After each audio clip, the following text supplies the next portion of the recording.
I want to kick off by asking you to respond directly to the comments made just a couple of days ago by Henry Kissinger. He's essentially said that Ukraine must give up territory in order for Vladimir Putin to save face.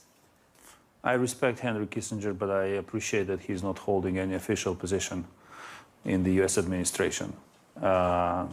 He has his own opinion, but we strongly disagree with it, and this is not something that we're going to do. Yeah. In fact, I believe that this whole line about Ukraine who has to make a concession to stop the war failed. It had failed in between the 2014 and 2022, because the policy was always, okay, we have to convince Ukraine to be constructive, to engage Russia, to make a concession, to engage Russia, and it never worked. And in the end, it brought us all to the biggest war in Europe since Second World War. If it failed once, it will fail twice. So even thinking rationally about this approach, I believe it's flawed and it's not going to work. But a crushing defeat on a proud people does not necessarily ever end well. And I take you back to the First World War. And the response to that, of course, was an economic and social unrest for 10 years in Germany, the rise of fascism and Adolf Hitler, and the Second World War. So there seems to be some merit to what he's saying, no?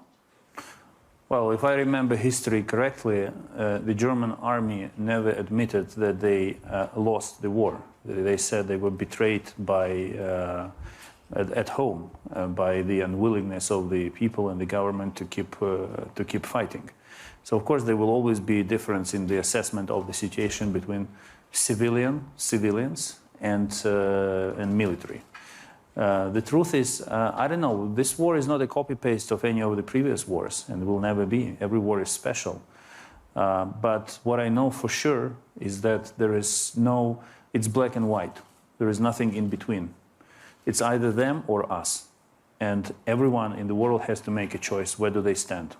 In terms of a negotiation, in terms of a peace, the last time that you and I saw each other was in Antalya in Turkey. That was a conversation that you had with your counterpart, Sergei Lavrov, that went nowhere. Where are we today with the possibility of a negotiated peace? Nowhere. It's, Russia is conducting a large-scale offensive in Donbass.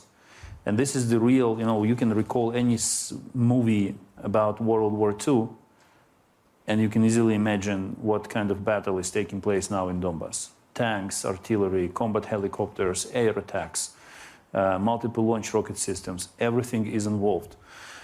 When you are conducting an operation like this, you basically say no to negotiations. If Russia had preferred talks to war, they would have behaved differently.